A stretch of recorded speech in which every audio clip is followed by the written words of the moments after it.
O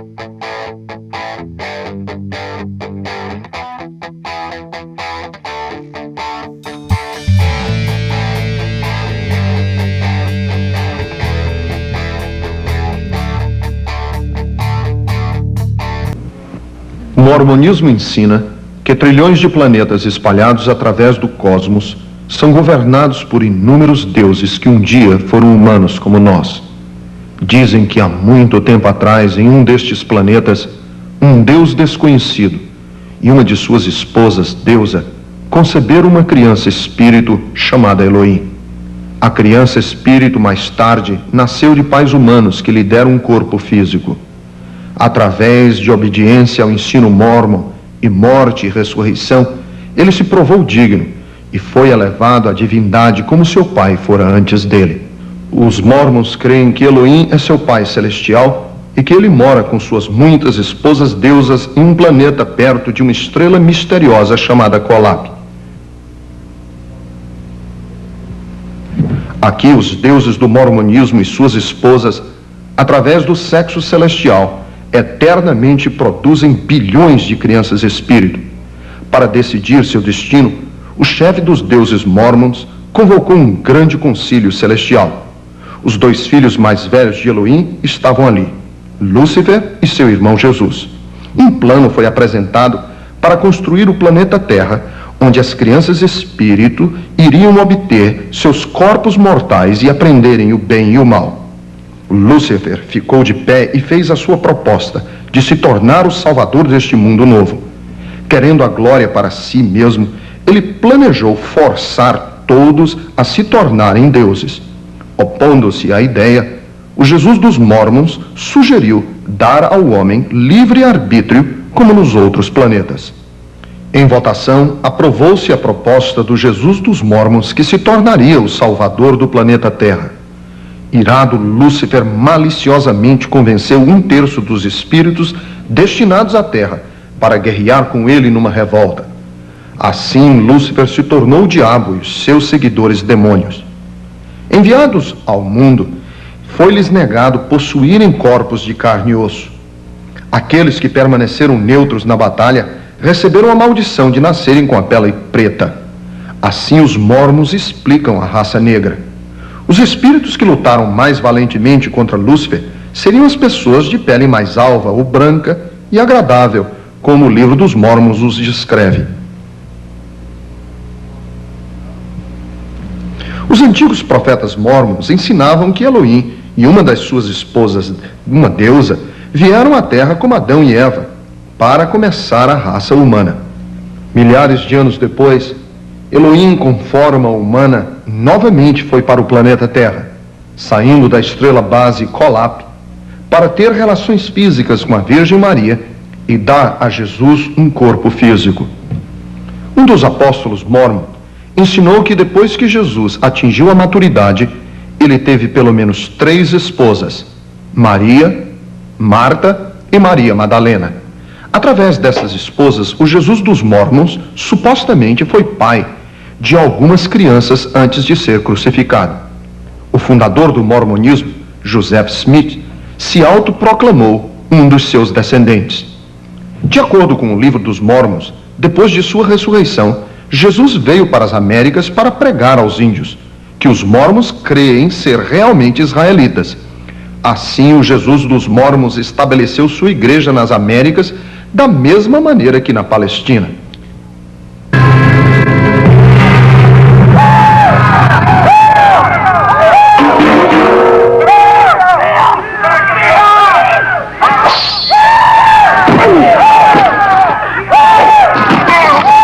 Pelo ano 421 depois de Cristo, os israelitas índios de pele escura, conhecidos como os lamanitas, destruíram todos os brancos nefitas em várias grandes batalhas. Os seus registros presumivelmente foram escritos em placas de ouro e enterrados nas montanhas de Camora por Moroni, o último nefita sobrevivente. 1400 anos depois, um jovem chamado Joseph Smith, conhecido por suas histórias fantásticas, disse ter descoberto essas mesmas tábuas douradas perto de sua casa no estado de Nova York. Ele agora é honrado pelos Mormons como um profeta, porque reivindicou revelações do mundo espiritual em que recebeu o mandato de organizar a Igreja Mórmon, porque todos os outros credos cristãos eram uma abominação. Joseph Smith originou a maioria dessas doutrinas estranhas e milhões hoje crerem serem verdadeiras. Ao manterem um código rígido de preceitos morais e financeiros e através de rituais secretos realizados por si e pelos mortos, os santos dos últimos dias esperam mostrar serem dignos e assim tornarem-se deuses. Os Mormons ensinam que todos devem se apresentar no julgamento final perante Joseph Smith, o Jesus dos Mormons e Elohim. Os Mormons que forem selados numa cerimônia de casamento eterno esperam se tornar deuses polígamos no reinado celestial e governar outros planetas e criar novas famílias através da eternidade. Os Mormons agradecem a Deus por Joseph Smith, que proclamou ter feito mais por nós do que qualquer outro homem, inclusive Jesus Cristo. Os Mormons creem que Joseph Smith morreu como um mártir, derramou seu sangue por nós para que também pudéssemos nos tornar deuses. O templo, seus rituais e canções secretas é o âmago do mormonismo. Todo mormon que espera se tornar um deus deve se casar em uma cerimônia de casamento eterno. Qualquer casamento civil ou religioso anterior não significa nada para o mormon que ambiciona a divindade. Esta dramatização de um ritual autêntico foi mostrada no filme Os Fabricantes de Deuses. Como a maioria dos mormons não podem saber o que se passa dentro do templo, os oficiais dos mormons agora consideram a assistência a este filme bases o suficiente para uma ação disciplinar imediata, inclusive a possível excomunhão da igreja. Chuck Sackett é um ex-participante do Templo Mormon que conduziu milhares de cerimônias num período de mais de 9 anos e conduziu os rituais do véu místico no Templo de Los Angeles, na Califórnia.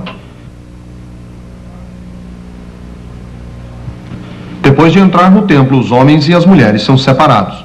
Os noviços entram primeiro em um vestuário onde são instruídos a tirar toda a sua roupa, que são guardadas em um armário e trancados com uma chave.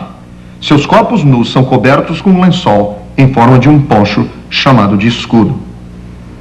Eu lavo sua cabeça para que seu cérebro e intelecto se tornem claros e ativos. Seus olhos para que veja claramente e discerna entre a verdade e o erro. Seu nariz para que cheire. Lavagens cerimoniais, unções e bênçãos são então feitas em cada parte do corpo por um obreiro do templo. Seu seio para que receba princípios puros e virtuosos. Seus órgãos e suas entranhas para que sejam saudáveis e fortes e exerçam suas funções próprias. Os iniciantes são então vestidos com os garments do sacerdócio santo, que usarão 24 horas todos os dias, com exceção dos eventos atléticos públicos e banho. Mas para muitos mormons devotos, eles não são retirados nem nos momentos de intimidade física. Será um escudo e uma proteção para você contra o poder do destruidor até que termine o seu trabalho na terra. O garment mágico age como um talismã oculto, supostamente dando ao dono proteção contra as forças satânicas e suas consequências. Isso quando usado sempre e os votos mantidos.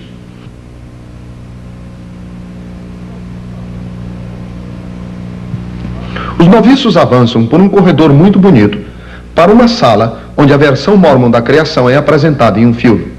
Os iniciantes ouvem enquanto Lúcifer instrui Adão e Eva que não há outra maneira de adquirir o conhecimento para se tornar deuses do que desobedecendo o Pai e comer da fruta. Adão aprende que o avental que Lúcifer usa simboliza seu poder. Satanás instrui Adão a fazer um avental da figueira para cobrir sua nudez. Então nós, noviços do templo, somos ensinados a usar nossos aventais de folha de figueira. Nós os usamos durante todo o resto da cerimônia. Por que um filho de Deus deve usar um avental que simboliza o poder e o prestígio de Satanás nunca é questionado por nenhum dos iniciantes do templo. Os mormons são até enterrados em suas roupas do templo e com um avental santo. Como parte da cerimônia de iniciação, os iniciantes cantam Pei, Lei, Eu e fazem um gesto de submissão. Somos ensinados que isto é tirado da oração que Adão orou no Jardim do Éden e que Lúcifer respondeu. Qualquer que seja o significado de Pei, Lei, Eu, Lúcifer tem a autoridade de responder esta oração. Para tomar parte nestas cerimônias, o mórmon deve ser considerado digno pelos oficiais mórmons.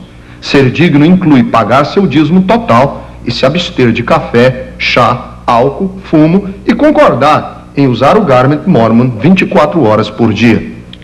Uma vez dentro do templo, o mórmon é imerso em uma série de rituais diretamente tirados da maçonaria escocesa.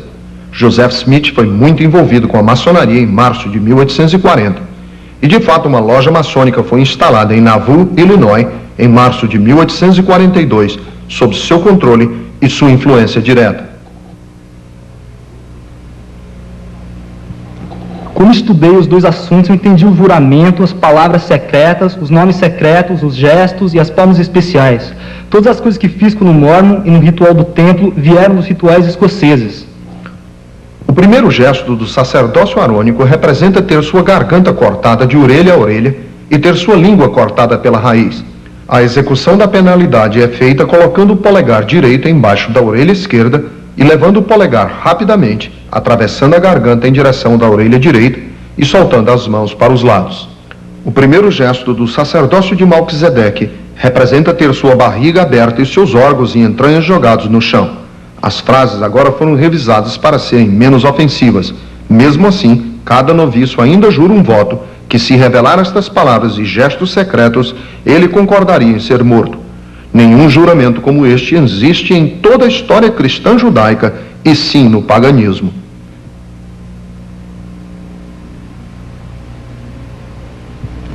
O mormonismo ensina que há certas coisas que o sangue de Jesus Cristo não paga. O próprio sangue do mormon deve ser derramado. Meu bisavô foi um destes homens, conhecido como anjos destruidores ou os danitas, que cortavam as gargantas de certos mormons que cometeram ofensas contra o mormonismo. Algumas das coisas pelas quais os mormons no passado derramaram seu sangue, sua garganta rasgada, foram adultério, roubo, casamento com um negro. Talvez o mais perigoso fosse fazer certos juramentos lá no templo mormon e depois negar estas juras. Eu acho que o mais trágico de tudo era que os pais seguiam seus próprios filhos e atiravam neles porque eram culpados de apostasia.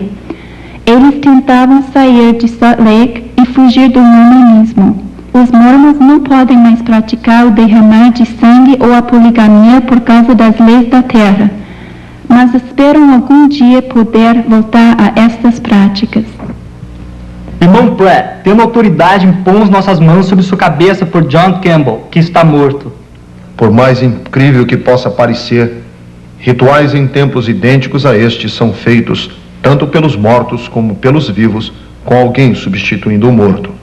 Por Elizabeth, que está morta. Os mormons têm o dever de traçar sua história familiar para que seus parentes mortos possam ser convertidos ao mormonismo no túmulo.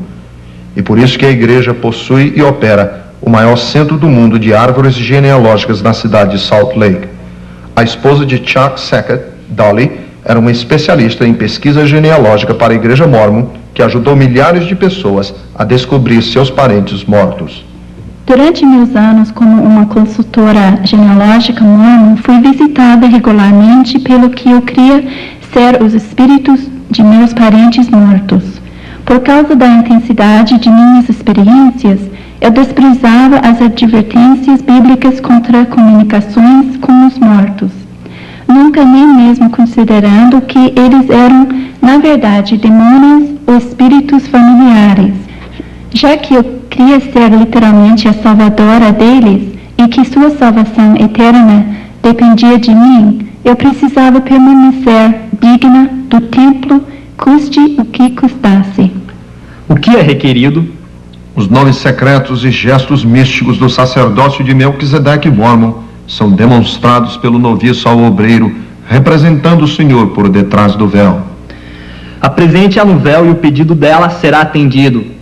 O que é isto? O primeiro gesto do sacerdócio arônico. Tem um nome? Tem sim. As pessoas que passam por essas cerimônias, por si ou substituindo os mortos, experimento um tremendo sentimento de poder. A salvação pessoal em Jesus Cristo é desconhecida pelos mórmons. As canções acompanham um ritual clássico do ocultismo, igual às canções da feitiçaria, macumba, louvor a Satanás e cerimônias pagãs. Saúde no umbigo, medula nos ossos, força nos lombos, poder nos tendões, estejam sobre mim e sobre minha posteridade por todas as gerações e por toda a eternidade. Está certo. Os iniciantes invocam poderes sacerdotais do ocultismo e colocam-se com suas famílias e futuras gerações sob a mesma magia. Tenho conversado com o Senhor através do véu, desejo agora entrar em sua presença. Deixa entrar. Uma maior indicação à natureza não cristã do mormonismo é o fato de que o pentagrama, hexagrama e a cabeça do bode, que são os mais altos símbolos satânicos, foram usados extensivamente por toda a arquitetura mórmon antiga. Na cidade de Salt Lake, no centro de visitantes, há uma estátua. Este pequeno arranjo é talvez a exposição mais significante na Temple Square, porque representa a profunda cegueira da heresia mórmon. Na representação, Adão e Eva ajoelham-se em um altar. No altar está a oferta de suas frutas e verduras, e um pequeno cordeiro se senta alegremente ao seu lado. Esta é a oferta de Caim que Deus rejeitou em Gênesis capítulo 4. Albert Pike é provavelmente considerado o maçom de maior conhecimento.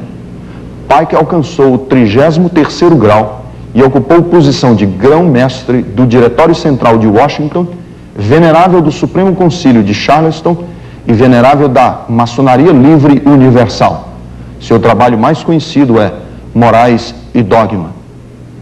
O atual venerável do ritual escocês, Henry C. Clausen, escreveu o livro Comentário de Clausen sobre Morais e Dogma. Neste livro, a autoridade de Pike nunca é posta em dúvida. A maioria dos maçons, principalmente aqueles de baixo grau, não tem a menor ideia do que a maçonaria realmente é. Pike escreve na página 819 em seu livro: os graus azuis são a corte externa do pórtico da parte dos símbolos, são mostrados lá para o iniciante, mas ele é intencionalmente levado a falsas interpretações. Os símbolos não devem ser entendidos por ele, mas a intenção é que ele deve imaginar que entende os símbolos. A verdadeira explicação é reservada para os adeptos, os príncipes da maçonaria. No começo, disse ao novo iniciado que ele está se unindo a uma organização fraternal, que não é uma religião, mas é aberta aos membros de todas as religiões. Muitos maçons não avançam muito longe para ver que, na realidade, a maçonaria é de fato uma religião. Pike admite na página 213: toda loja maçônica é um templo de religião e seus ensinos são instruções em religião. Na página 277, ele escreve: o primeiro legislador maçônico, cuja memória é preservada por nós pela história, foi Buda. Na página 524, lemos: é o pouco que dizemos ao crente sincero, é que Jesus de Nazaré não passava de um homem igual a nós, ou que sua história não passava de um ressurgimento irrealístico de uma lenda antiga. À medida que o maçom progride de grau em grau, ele se compromete cada vez mais com o segredo. Nos primeiros 2 graus, ele faz votos muito parecidos com os votos que os mórmons fazem nos seus rituais do templo secreto. O fato é que essas duas seitas têm os mesmos votos. Geralmente é um choque para os seguidores de ambas. No Antigo Testamento, Deus afirma em Isaías 45:19: eu não tenho falado em segredo. E em Isaías 48:16 diz: desde o começo não tenho falado em segredo. Jesus disse em João 18:20: em segredo não disse nada. Não é de se admirar que tantos maçons, quando aceitam a Cristo como seu Salvador, sentem que devem renunciar à maçonaria. Além do segredo, há a questão dos terríveis votos que os maçons devem fazer e que são diretamente contraditórios ao ensino de Cristo, como vemos em Mateus capítulo 5, versículos 33 a 37.